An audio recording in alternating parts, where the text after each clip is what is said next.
Hello, all you spectators out there, and welcome to the first ever comic podcast crossover event for Spectales. All the way from across the comic podcast multiverse, Jesus and I welcome Mike and Jessica from the 10 Cent Takes podcast. Together, we discuss some incredibly obscure and strange recent pickups, a Sonic the Hedgehog grail tale, and Mike finally opens up about his absolute vile-fueled hatred for that dirty little thing called the comic book speculation market. And I think a few of you might like to hear how this conversation unfolds.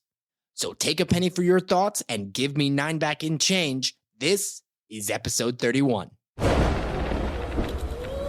This is a conspiracy. That's what this is. Just begging to course its way through your veins. Let's just for a moment speculate, shall we? You're into comic books, aren't you? I'm a nerd. But you do like comic books. Comic books aren't just for sad nerds anymore. You think we need one more? Strange things are afoot at the Circle K. You think we need one more? Objection, calls for speculation, move to strike. This is a bad idea. This is a bad idea. All right, we'll get one more. Spectales, a comic book podcast with Jake and Jesus. Howdy, y'all. You've just tripped and fallen down a well into the latest episode of Spectales. If you're new to the show, thanks for lending us your ear holes for a bit. And yes, the randomness to this opening is quite normal. Spectales is a comic book podcast that asks collectors and creators the mind-melding question, what's your grail tale? Each week, we explore new stories about the comic book grails we love, the epic journeys behind how they were obtained, or how they inspired new creativity. We also dive into some comic book speculation and how, as collectors, we can help the hobby pay for itself. I am your middle-aged milquetoast host, Jake, along with my brains of the operation co-host, Jesus. Jesus, how's it going? Oh, man, you're giving me way too much credit. I want to say a Nebraska welcome, so I'm going to say, how's the corn doing today? That's all I got. That's all I could come up with in this time. I gave you no time to prepare. Okay.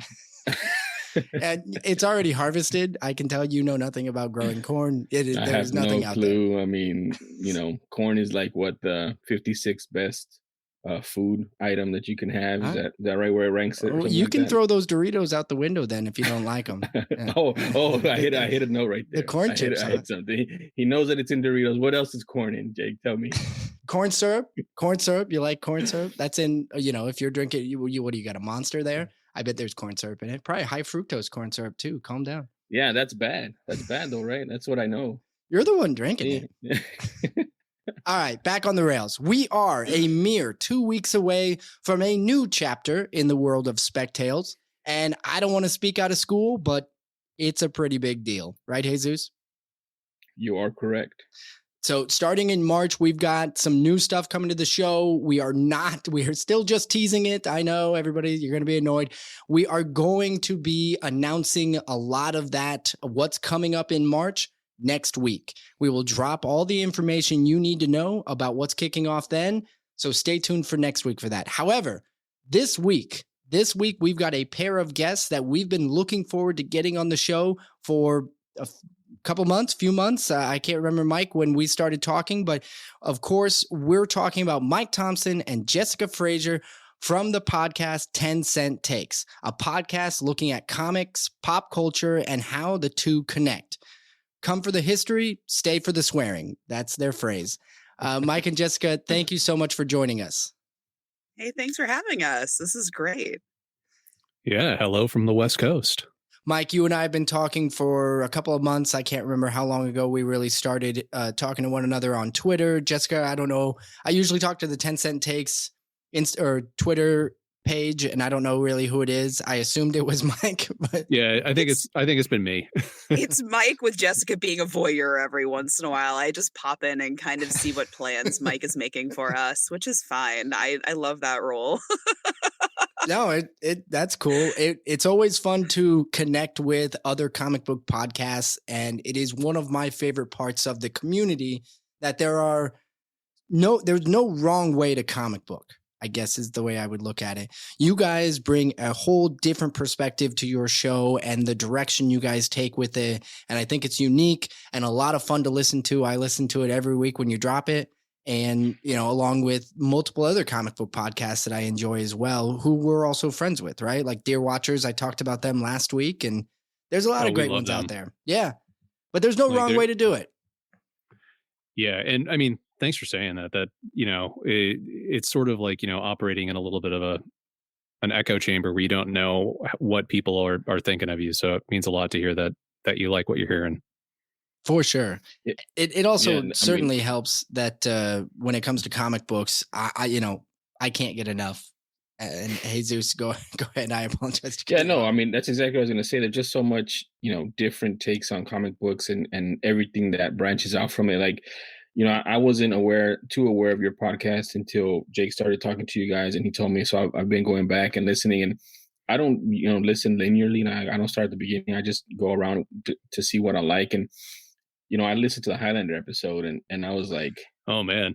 Oh, we love Highlander. I mean, I love Highlander, and whenever all that stuff that came from it, I didn't even know. So I'm like, okay, so there's just so much stuff out there that we don't know and that you like, that you can go so much more in depth to, and I think your podcast is one of those. So I really enjoy your podcast as well.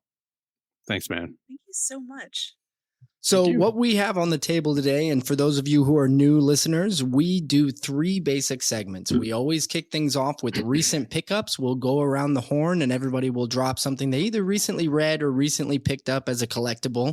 Then we will go into the Grail Tale segment, and that is where our guests today, Mike and Jessica, will share their individual Grail Tales. I don't know if it's a joint one. I'll let you guys surprise us later with that.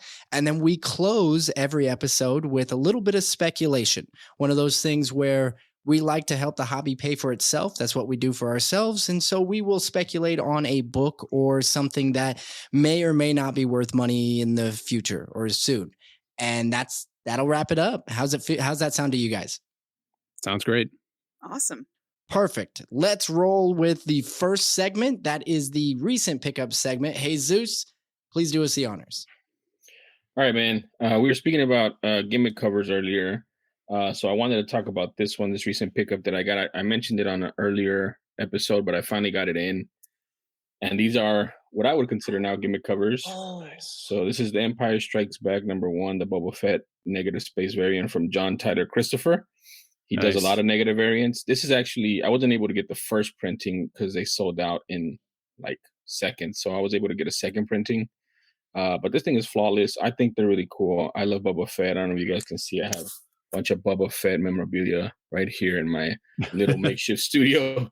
That's great. But this is one of the I would say like newer gimmick covers this, along with like the horror stuff from Stray Dogs and, some other collage things that are coming out that are new age, I guess, gimmick covers. But I think it's really cool. And this is my recent pickup for That's this week. Neat.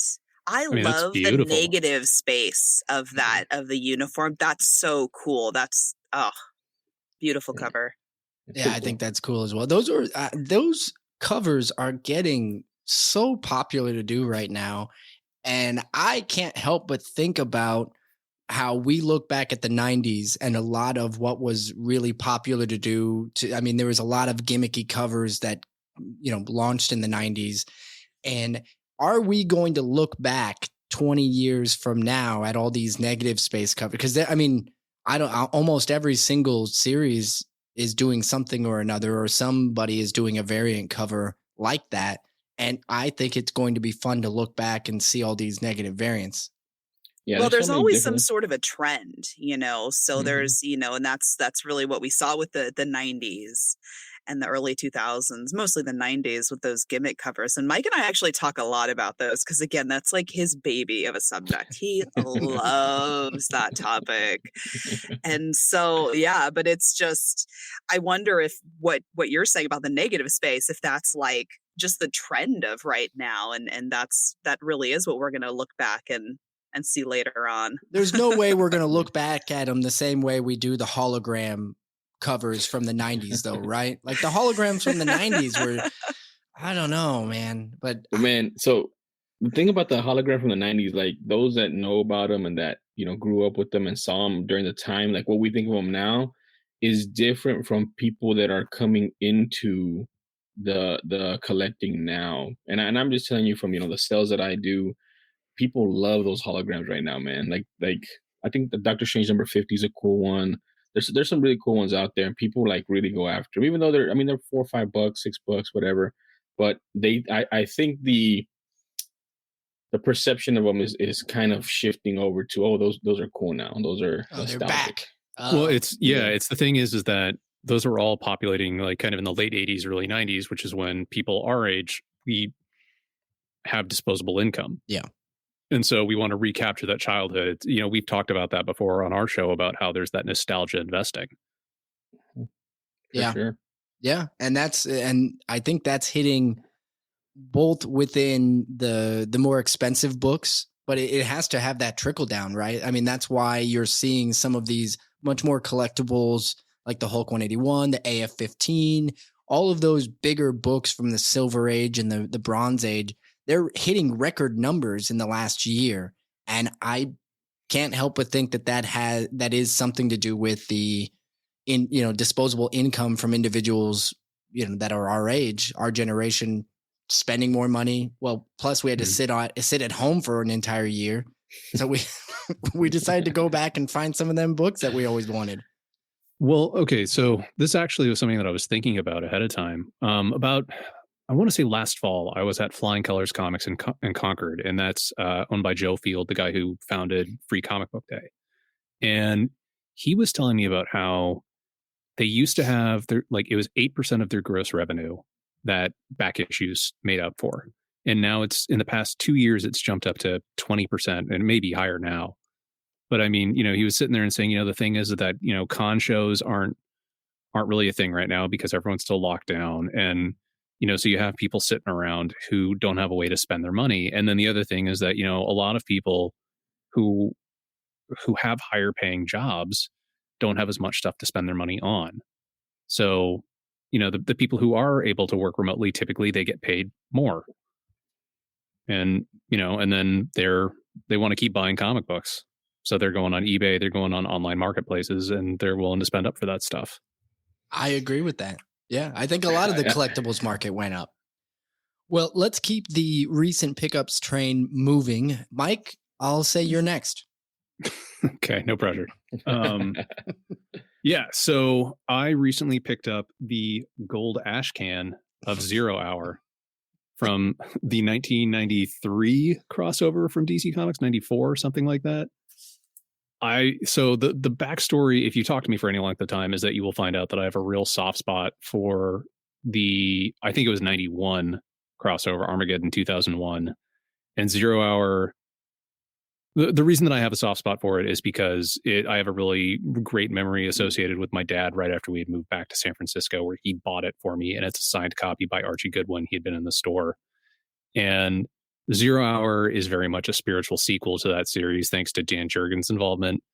And several of the core characters in that story were originally, populated in Armageddon 2001. But like every 90s series, I learned that there was an ash can for it, and then a gold ash can. And I just set up some alerts on eBay because I thought it'd be kind of fun to keep an eye out for it. And someone had a nice copy that I wound up stealing from someone else at the last minute, and I have no regrets.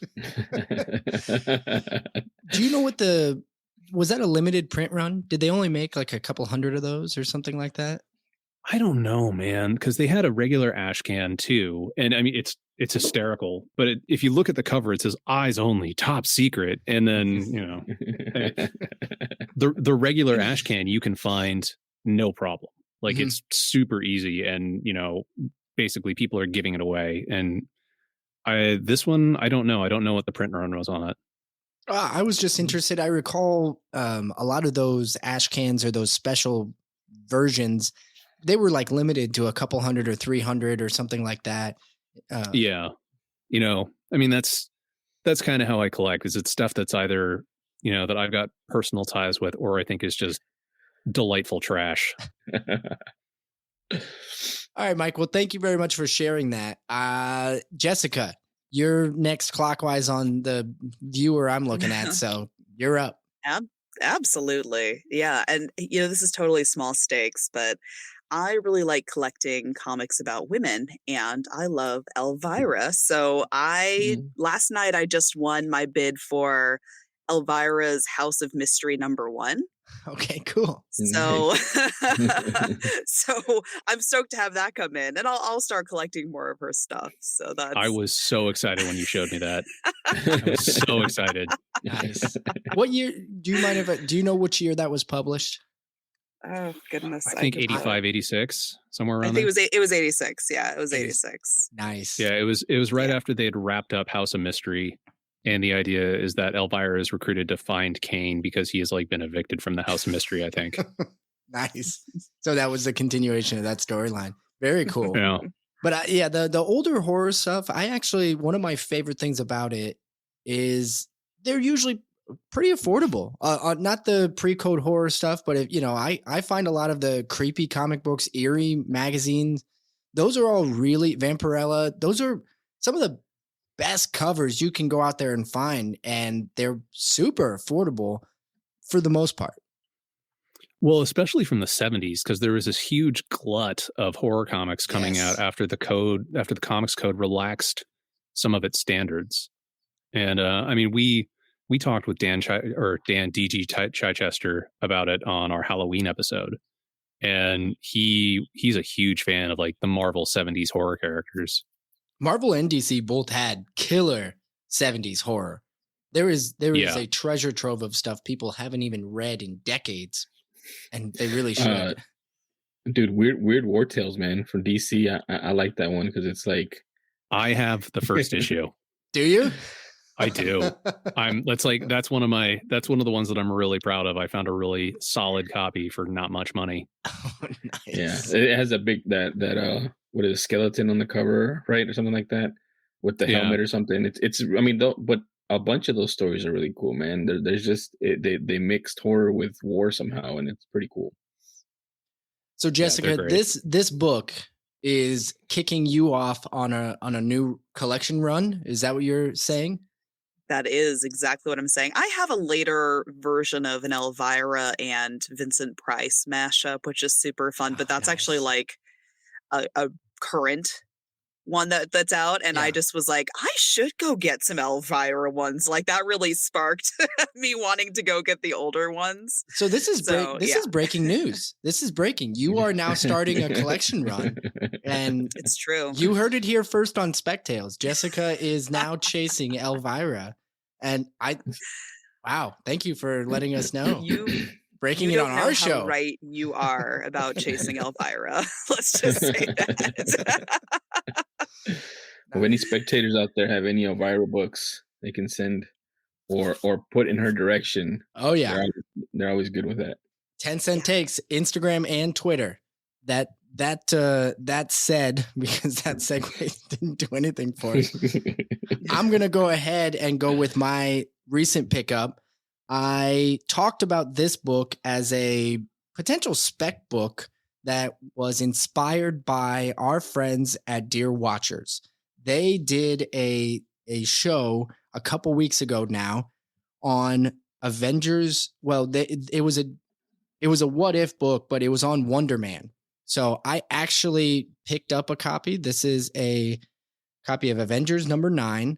I spec'd on it on last week, but it's a really, I mean, for how old it was, 1965, Stan Lee, Don Heck, illustrations. It's a gorgeous book. This is probably a lower grade, but the colors are so great. So I'm those pop, man. really Still happy glossy. with it. Yeah, it's glossy. It's got a lot of good things going for it. I'm a sucker for the Silver Age. I will, if I find something that I think is interesting, which I also really enjoy, these really stranger off new characters, right? Like it's always fun to go after the very popular, the big names. But the first appearance and death of Wonder Man in this, and I know Wonder Man comes back and he has a lot of ties to the West Coast Avengers. However, this unique, almost one-off story that they did back in 1965 really caught my attention. I knew about the book. Then, the guys, Rob and Guido over at Dear Watchers talked about it. and I was driving to work. I was like, why the hell don't I have that book yet? So, so Rob and Guido, thanks. You did me a favor, an expensive favor, but you did me a favor. It's nice. That's a nice book, man. I like the cover. Yeah, me too. Thank you. Is it white pages? Yeah, we'll say yes, it is. I don't know. And I think Taco is probably going to end up getting this book. I will send it down to him and eventually it'll get graded. I'm not in a rush by any means, but it is one of those books that I'll probably end up getting slabbed at some point. So nice. Okay. That will do it for recent pickups. Let's move into the Grail Tale, because I really have no idea what you guys are bringing to the table, but knowing Mike, one of them is going to be really weird. So I mean, can confirm. Nice. Well, I'll let you guys determine who wants to go in what order, but the mic's yours. Jessica, you want to go first? Oh, sure. Yeah. So I only recently started collecting, and a good chunk of my collection has been given to me by my friends who found out about my interest in comic books through listening to our podcast. So these aren't comics that I would necessarily like sell because they're like part of my collection now.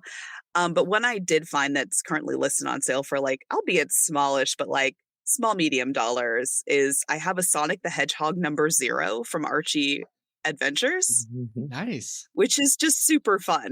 So, and I have a bunch of different Sonic, like I have a large Sonic collection at this point. I'm like, I don't know, like I just obtained them all in one fell swoop from one of my good friends who was like, take any and all comics that you want out of my collection. And I probably should have just taken them all, but I felt very greedy in the moment. So I just was like, no, I'll just take like this little chunk, which was a large chunk. Nice. Wow, that's pretty cool. Yeah, I've gone from 0 to 3 short boxes in the span of the pandemic. So I mean, like not even. Like I think it's since we started the show, and we're not even a year old. Yeah. Yeah, nope, that's just it then. Yep.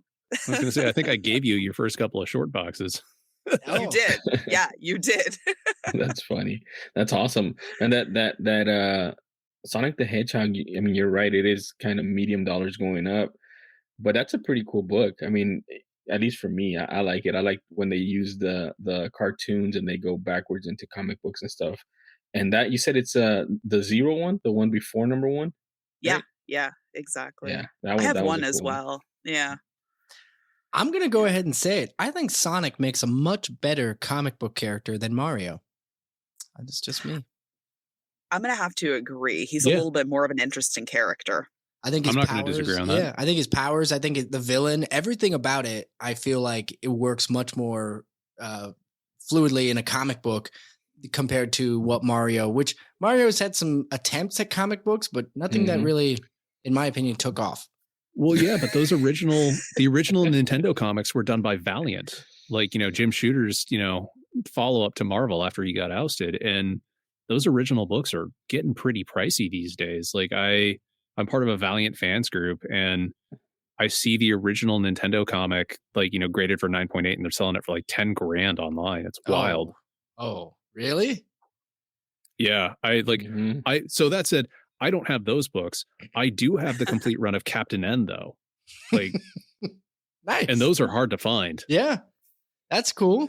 How did you, I mean, is that acquired over time, or did you come across that somewhere? So I had the first issue, and I'd set up some alerts because you could get the other issues pretty easily, but the 5th issue is really hard to find because it was a pretty small print run. And so I just set up some alerts, and finally someone was selling issues 2 through 5, and I just watched it on eBay and then snapped it up at the last second. Mike, the King Sniper. Oh, no, that is 100% who I am. I am that asshole. I don't think there's anything. You name one person that wins something on eBay that didn't snipe it, right? Like, I think that you have to. I mean, that's generally how I operate, unless it's something where I'm like, whatever, like I'll throw down a bid and just leave it early on if it's nothing critical. But yeah, like I don't trust that. Like for me personally, I was like, oh, I'm going to get outbid. And the other thing is like, I don't want people to know how much I'm willing to pay right away, because I also have this distrust to sellers that like, oh, this guy bid, and he'll bid it up. He'll just shill bid it, and then he's just trying to get the price up. So I come in late. Yeah, I tend to come in late too. That's what I did with Elvira. I was like, you know what, we've got a couple hours left here. I'll just like throw a cap, and if I need to up the cap like by $1 or $2, I'll do it. Like whatever. Yeah, there was a full run of Eclipso: The Darkness Within, which was another DC crossover, and they started off for like 75 cents, and I was like, you know what, fine, whatever. So I threw in a bid of like $15, and I think an hour or two before someone bid it up to 13. Whatever, it's fine. I'm telling you, it's the seller. He's got a friend. Yeah, he's probably saying, "Hey Zeus, get in there and she'll bid this." I think that's how they say it. That's how it works in the biz, I think. Probably. I think Jake has conspiracies for show bidding, and I think that's why the name of his collection is called the Conspiracy Collection. None other reason than that, because he just has all these conspiracies that people are out to outbid and show bid him. I just wanted a cool name that I could say, because down the road I have aspirations that at some point CGC is going to give me a label, right? One of those. Okay. And when they take my collection and give it the private labels, or what do they call them? I can't remember the name of the labels anymore. I know what you're talking about. I don't know the name. But they're gonna say this is a part of the Conspiracy Collection, and people were gonna be like, "Oh, geez, the conspiracy, that's really cool." So that's the story behind the name. That's how much thought he put into it. Yeah, exactly. If I say it enough, people will embrace it. That's how I feel about it. Mike, bold move, giving yourself your own nickname, but let's see how it plays out. I built the collection. I should be able to name it. That's how I feel about it. That's literally not how it works, but we'll let him. Again, guys, I don't like telling him is wrong. I just like him to continue with it. So this is the second time. Mike, you're up. Is it my turn? All right. Yeah. So if you listen to any of our shows, it becomes pretty obvious that we like Saturday morning cartoons from the 80s. And one of my favorite characters was Gem and the Holograms. And like I never played with the figures, like, because I was a boy in the 80s and I was raised in a very waspy household, so like you didn't play with dolls. But I loved the cartoon. I thought it was great.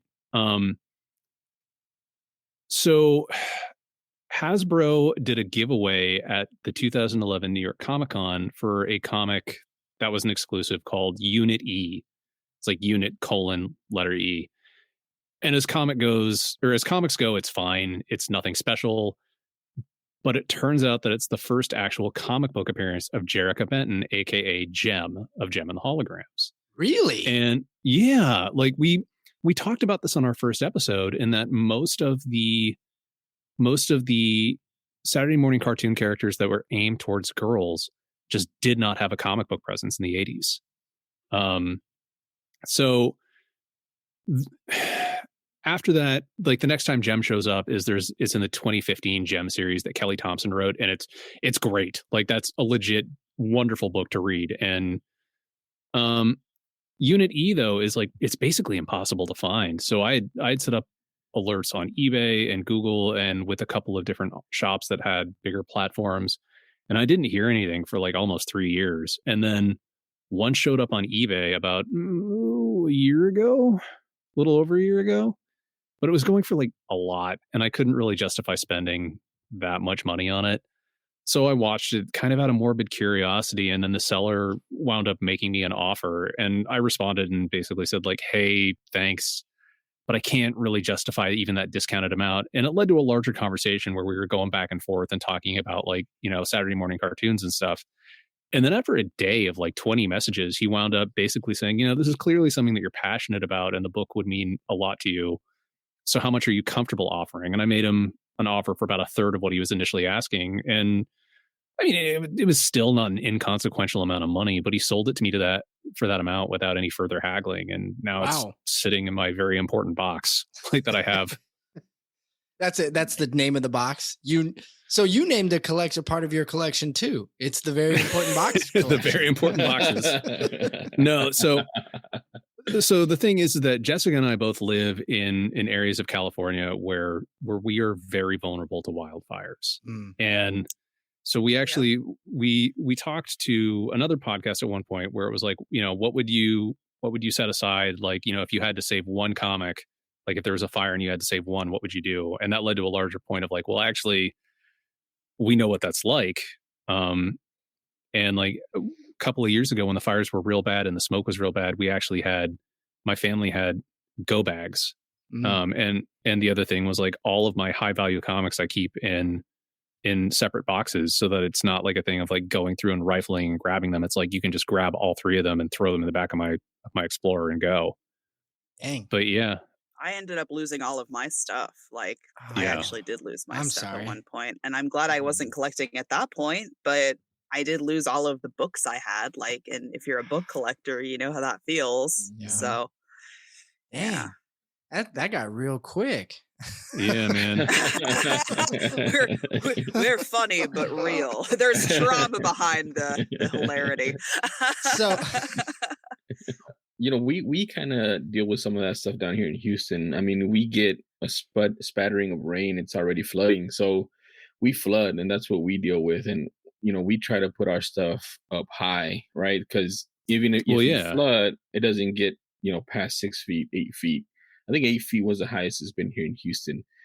So maybe in the attic or something is where we can keep it. But yeah, that's something interesting that we really don't talk about, and how to preserve and safeguard those grails. Yeah, I mean, like you're in hurricane territory, so like my mom's from Texas. I have a lot of family in that area, so I know what you guys are facing. Yeah, every year, man. Every year it's a gamble with these hurricanes. So yeah, but that's interesting. But to further the point too, and kind of dig a little bit deeper into your book, and I think it's really cool that you were able to get it at something that you were comfortable with, even though it's a very rare book and it's very difficult to find. So I thought that was pretty cool. Yeah, it's a highlight for me. So, Mike, is that something? And I don't even know if this is something you generally do with your books. Do you think this is a book that you would get graded at any point to attempt to preserve it or something like that? I mean, okay, so my gut reaction is no, because that's not really how I operate. I'm not a real big fan of slabbing books, and I think kind of like what that process has had in terms of the secondary market.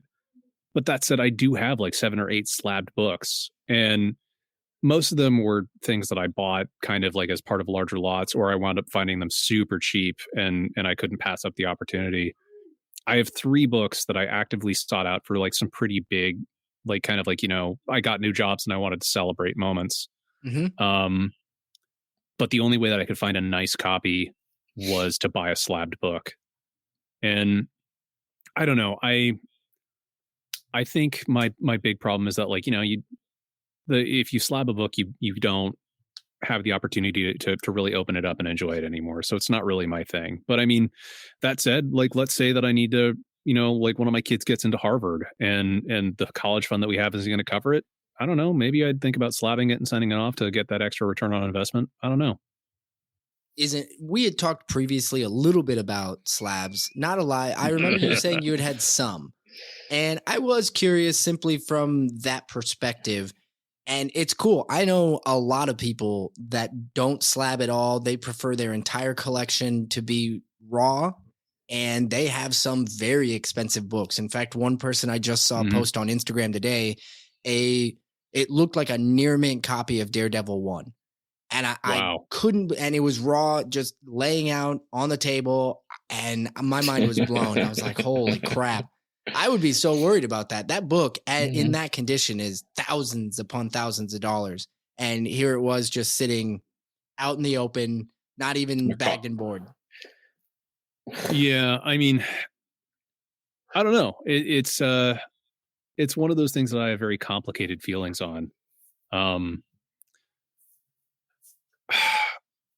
like I don't collect for value or investment really. I buy books because I genuinely like them. Mm-hmm.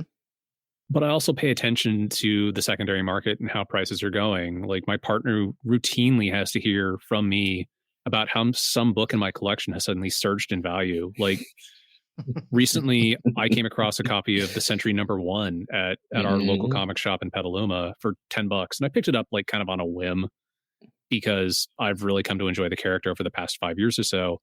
And then like 3 weeks later, when I was entering the book in, I saw that its value had suddenly surged.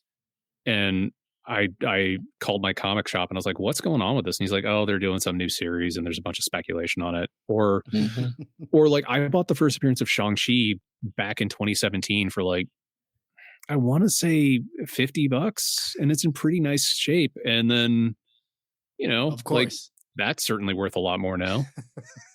Yeah, considerably more probably. Yeah. Like the other thing is like I've got a full-time job. I've got a bunch of different hobbies, and I feel like there's only so much that I can actually invest time-wise to my comic collecting.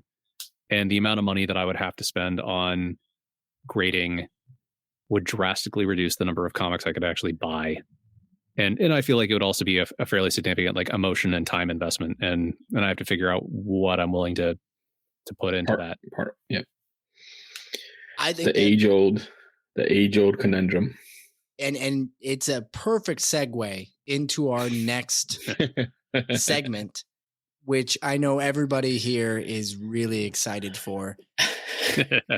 Jesus, I'm going to let you go first, and we'll just work our way clockwise like we did the previous. So for my speculation this week, and it goes into thing that I was mentioning earlier about collectors and you know, friends in the community. I have a friend in the community. His name is Henry. On Instagram, he's Black Market Comics. Him and I did, possibly the greatest trade ever. I mean, definitely bigger than Jake's trade for a Hulk 181. I mean, that's just not even comparable to this trade. But I traded him a Werewolf by Night #1 from 2020, the Vareg variant, which I think is just a beautiful cover, really cool. And I was able to trade him for this book right here, which is Swordmaster #1. First appearance of the Swordmaster, this guy right here. I just think the art is cool on it. This is also a spec book. So it's a spec book because, and I wanted to read it. So I wanted to read it.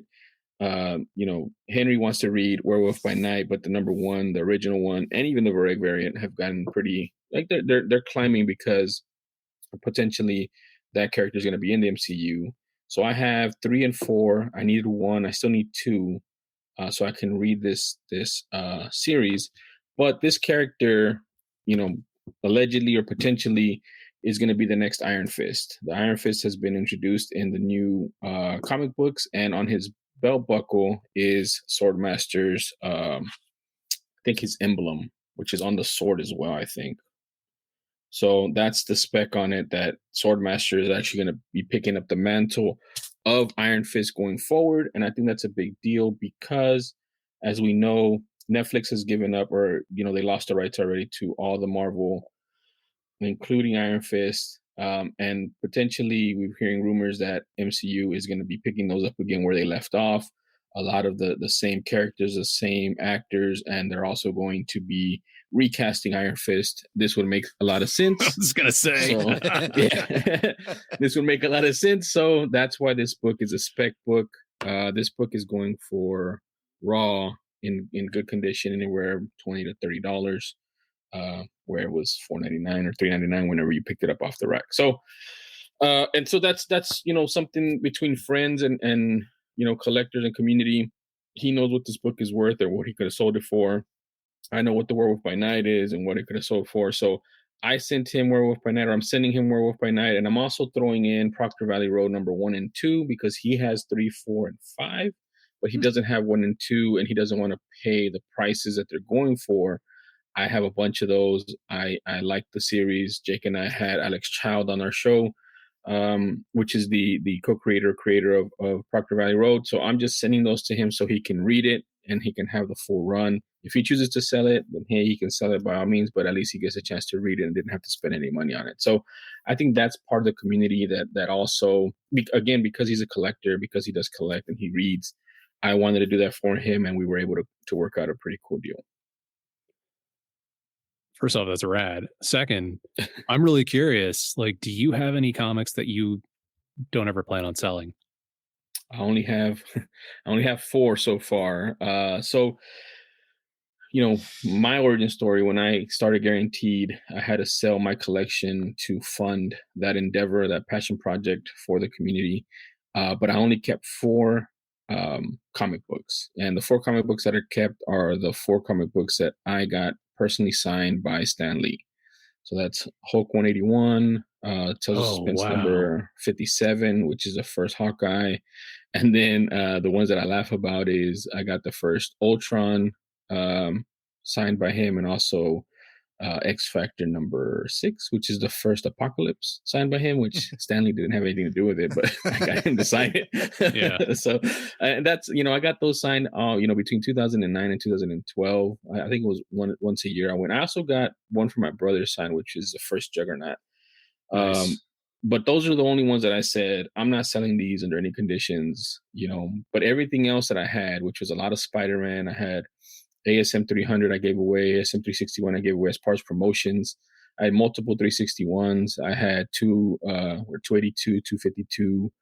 I had a bunch of Spider-Man stuff that I collected and I sold to fund. And that's part of it too. Like, when I made a decision, I knew that it was going to be costly and I was going to use what I had to do it. And so I have comic books that and I mean, there's some now that I'm collecting too that I'm debating, and I've had this with Jake, that, this conversation, like, I'm a big Blade fan. I have Tomb of Dracula 10. I bought it initially as an investment to sell, but now, because that book is getting so pricey, if I sell it, will I ever buy it? I don't like paying retail price. I never like paying retail price. So it's so expensive. Yeah. So I mean, that's one of the ones that I bought as like a milestone event for myself. And again, that was a situation where the only thing I could find for a nice copy was slabbed. Like, how much is it going for these days? I'm curious. Well, I'll just tell you, I have a 4.5 graded, and that one's probably like around $1,500 right now. Oh God! And that's before he really comes out in a movie, right? We just heard his voice. We haven't even seen him in the MCU, so it's driven by the MCU a lot, right? Which we all understand. It's and again, this is a double-edged sword thing. Like, I can make a ton of money if I sell it because I didn't pay anywhere near that, but then I'm a Blade fan. I'm not going to pay that again. Like, I wouldn't pay that myself right now.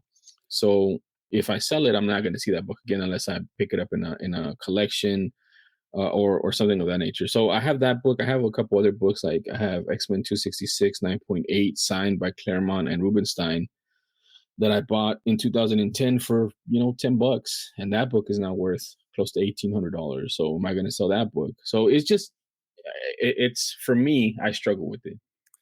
Yeah, it's funny because like I have an 8.5 Tomb of Dracula 10. Wow. And yeah. And I paid less than that 4.5 is going now.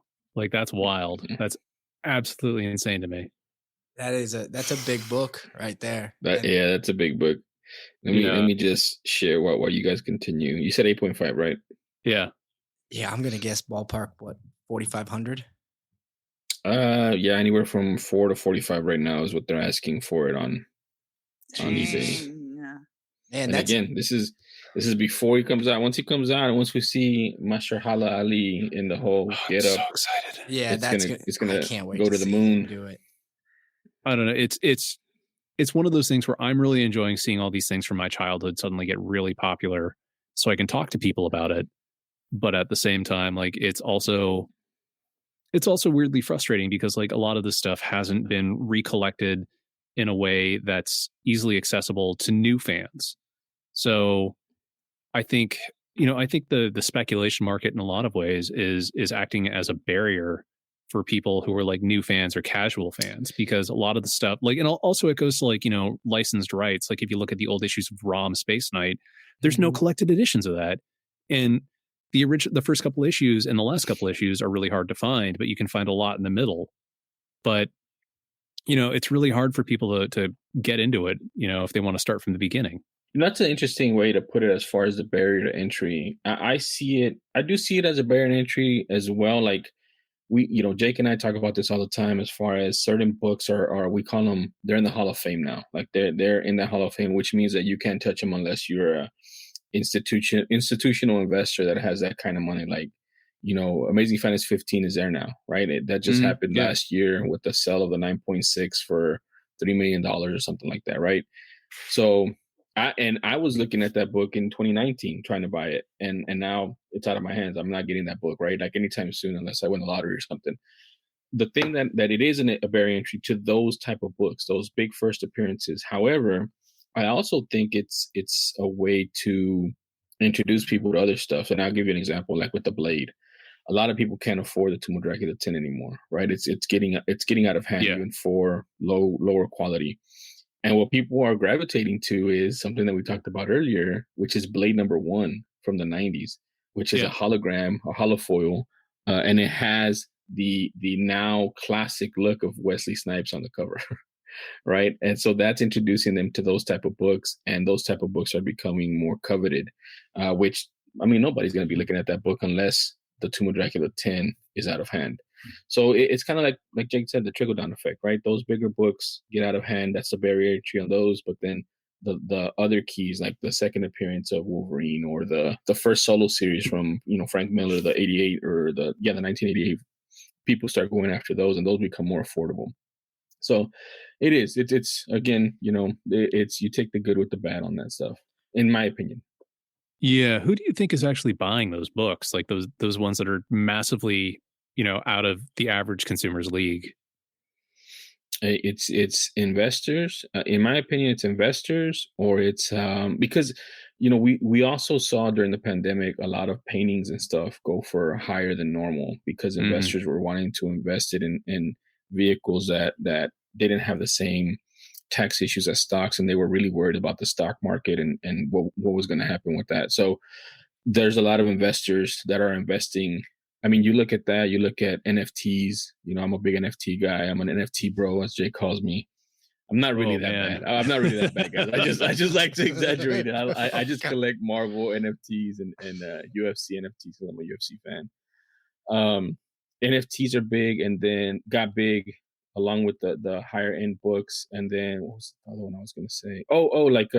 The video games, right? The video games started, and the VHSs are now starting. People are looking to put their money into tangible things versus stocks, because of the volatility of them, right? Except for NFTs, because those aren't tangible. I was like, those. I was just going to say that. The VHSs and the video games are the tangible stuff. The NFTs are the non-tangible stuff that are not fungible by any stretch. Yeah. But yeah, they're just investors looking to diversify away from stocks, in other words.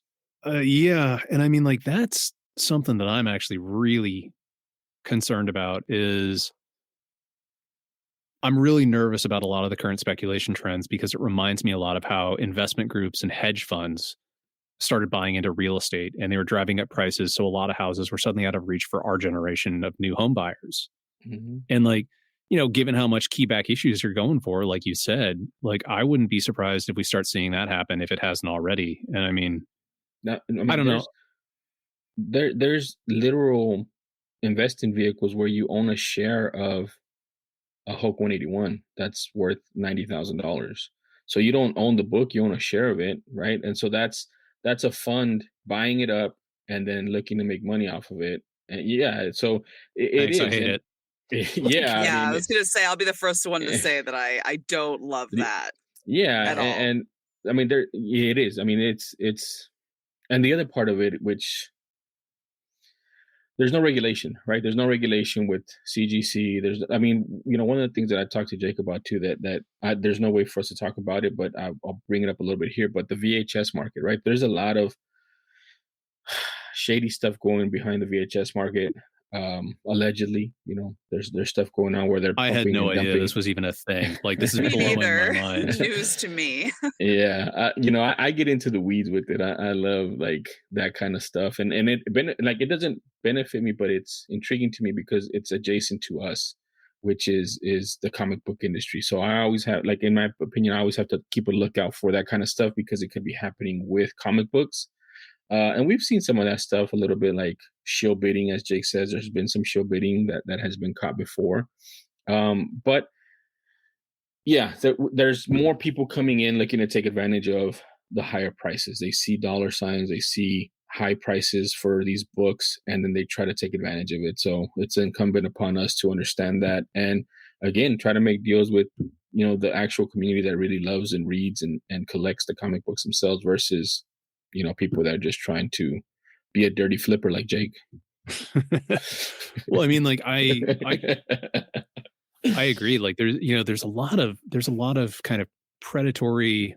I guess predatory isn't quite, that's a little too strong of a word, but there's an aspect of it that really kind of rubs me the wrong way. Like I think I sent Jake when someone was asking for $100 for a copy of NFL Super Pro #1, and I was just like, are you fucking high? Like, and like, as far as I can tell, the guy was dead serious. Like, it wasn't even like a joke listing. And I mean, we talked about it on our episode recently about holiday issues, where the first Marvel holiday special has suddenly started to go for, $50 to $100 on eBay because they're sitting there and going, well, this is the first appearance of Santa Claus as an Omega level mutant. I love that. I'm sitting there. I think that's so hilarious that Santa Claus is an Omega level mutant. Like, yeah, it's, I don't know. But does it justify like the price? And that's the thing. Who's pulling the strings on these things? That's a valid question to ask. And in some cases, is it being inflated because the market is being rushed by a lot of nostalgic people with a little bit of spending cash? So they're rushing to the market. And then you've got people saying, well, if they're demanding it, I'm going to raise my price a little bit. Well, I mean, like, look, that's exactly what happened with George Perez. Like, I have the entire miniseries of Saxon Violins, which is this amazing tawdry series from the early 90s. I bought the entire series, including the limited editions that were like signed and foil covers, for I think $20 total from Mile High Comics. And then 6 months later, when George Perez announced his cancer diagnosis and, people were suddenly rushing to snap everything up, each of those issues was going for $60 to $150, depending on which issue you were looking at. It really rubbed me the wrong way, but also I realized that's also capitalism. Yep. Yeah.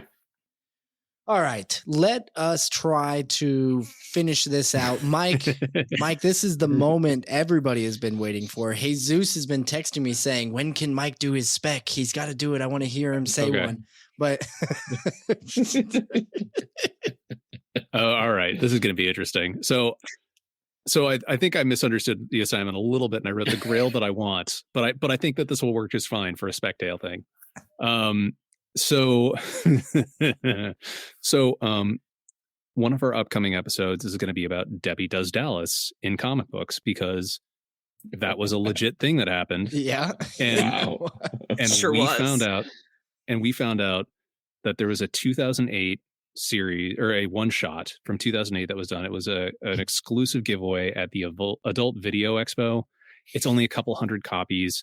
I found one copy that was for sale on eBay, and the guy was asking for a lot, and we had just bought a house, so I couldn't justify buying it that month, and then it sold. So now it's like my Grail that I want. But I'm pretty sure that when our tens of listeners hear our episode all about Debbie Does Dallas, I think that book is going to skyrocket. Oh yeah. Yeah, that's what's going to tip it for sure. Oh, I'm not even surprised that it's expensive already. I feel like there is an underground fan club already for Debbie Does Dallas. And it's not surprising. Maybe the pun was intended that it's a one shot. So, what's funny is I think it is like the most remade adult video ever done. Like, if you look through It's the Internet Adult Film Database, I think, is what it's called. They have one of those? That's news oh yeah, to of course me. they do. I didn't. News to me too. So if you look up Debbie Does Dallas, there are 12 movies with that title. If Are you just Googling it? Or Google it now. Everybody listening, Google Debbie Does Dallas. And then if you look up just Debbie Does in that, there's like over 30. So it's, it's still one of those pop culture kind of zeitgeist moments. And like, it doesn't matter how old you are. If you're above the age of about 12, you'll have heard a reference to Debbie Does Dallas. Yeah. I've never even seen it, and I know the reference immediately. And I think it's we bought DVDs that we have to watch at some point in the next week before we record our episode. It's for research. Okay. I've research purposes. Been reading pornographic comics for research. Just so you know. Well, good. Hey, good for you guys. You're really you're going 100%. You can't do it otherwise. I think the reason I want to share that while I've not seen the movie, and I remember even as a teenager, right, you hear about it, of course, and something about the alliteration of the title, and I think I just in my head, I believe there just was a connection in my head to also the Dallas Cowboy cheerleaders. And there was just there was.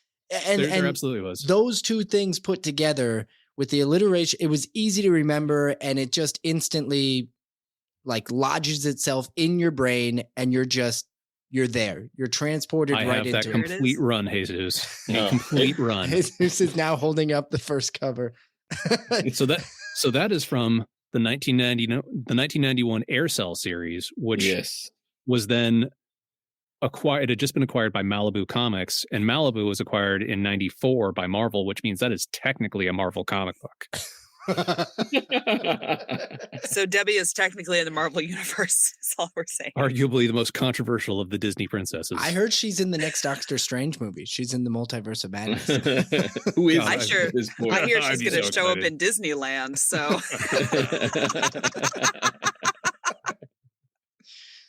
With a lot of complaints. That is a worthy addition to the speculation game we're playing here. I'm sorry, Jessica. You have to follow up Debbie Does Dallas. Well, that's just fine. I was going to sound stupid regardless because I'm not a speculator. So I'm bringing absolutely nothing to the table in that particular conversation. But okay, so I have been getting the Last Ronin series since it came out, just single issue, because I was like, you know what, this is the last, with Eastman and Laird, it's the last kind of jam sesh. So yeah, that's the one I picked up. Not necessarily speculating, but just because I love Ninja Turtles. That was a me thing. That is absolutely in line. I love that series. I am disappointed. I was just told this last week that the latest issue is delayed again. Everything's I'm delayed. about to say, that's not. I mean, no, I'm not shocked. Not at all. That's par for the course on it. But it is still disappointing when you think, oh, it's supposed to be in March, right? No, probably not March, and we don't know yet when. I do hope that. Well, I need to finish Last Ronin, I suppose, before I start hoping they translate it to the screen. But from what I've already read, which I'm all caught up, but it's so good. It almost needs to be done in some way, shape, or form, whether it's a miniseries or a movie or something. So perfect. Yeah, I think you understood the assignment. You got it. A+, yay! Gold stars, no notes.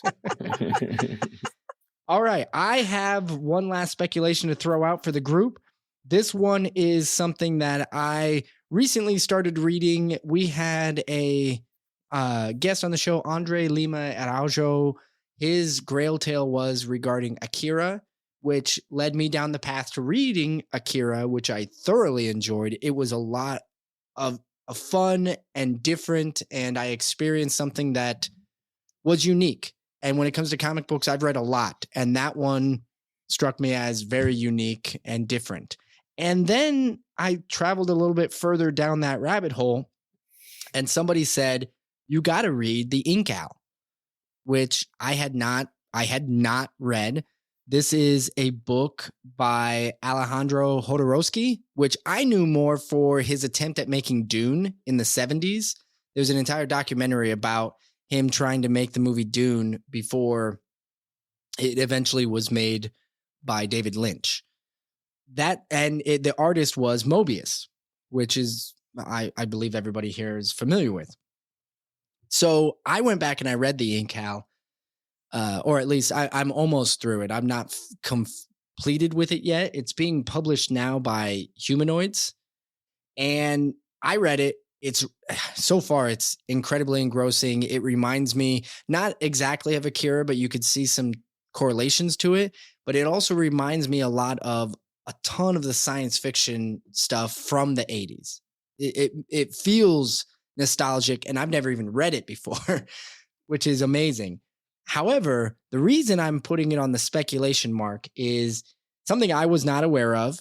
Back in November 2021, they announced that Taika Waititi is actually going to direct a feature film adaptation of this. This was news to me, and I wonder if it might be news to a lot of our listeners as well.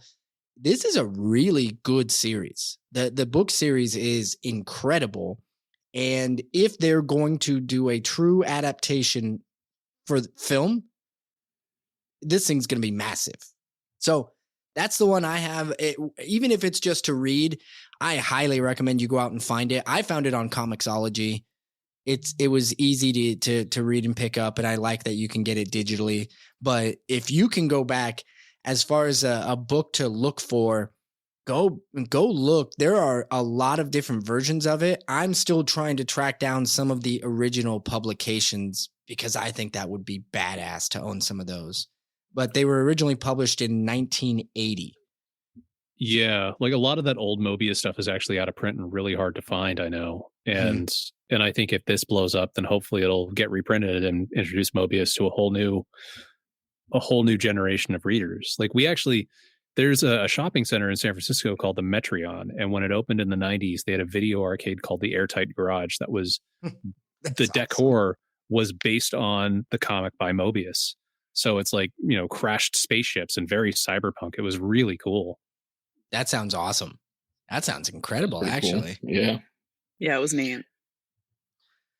All right. This was a little bit longer than I anticipated. Thank you both for sticking with us all the way to the end. Oh yeah, our pleasure. This was great. Yeah, thank you so much. I think this is the first time we've actually gotten to really guest on someone's podcast, and really, we're really excited to be here. Yeah, there was one other, but I don't think it ever made it online. So not yet. It hasn't. We haven't heard about it at any rate. But no, this was great. Thank you so much for having us. You're absolutely welcome. Let's go out by telling people where they can find you. I'm sure they might have already gotten the hint, and we will put it in the show notes, but go ahead and toss out all your information. Absolutely. You can find us on any streaming platform except for Spotify. We are no longer on Spotify, but that is at 10 Cent Takes. You can also find us on Twitter, Instagram, and Facebook, all at 10 Cent Takes, all one word. Mike is on Twitter as Vansau, Vansau, and I am on Twitter as Jessica Witha, and Jessica has a K in it. Don't forget that K. That was something I had forgot it early on, so I won't do that again. I will cut you with a K. Very nice. We will put some of the books that they talked about, that they brought up, we will put those in the show notes for everybody who wants to take a look at them, especially the Debbie Does Dallas ones. I'll make sure I get all those in high res up there for you. And then we are also going to be back next week. We have a special guest. It is our first returning guest who is going to give us a Grail tale, because the first time he was on, he actually didn't. It was our first guest ever, Chris, Vancouver Comic Junkie. He has requested, and we would love to have him back to officially give his Grail tale. So we'll be back next week with that. Everybody, thank you so much for tuning in. We had a lot of fun. We hope you did too. We will see everybody again next week.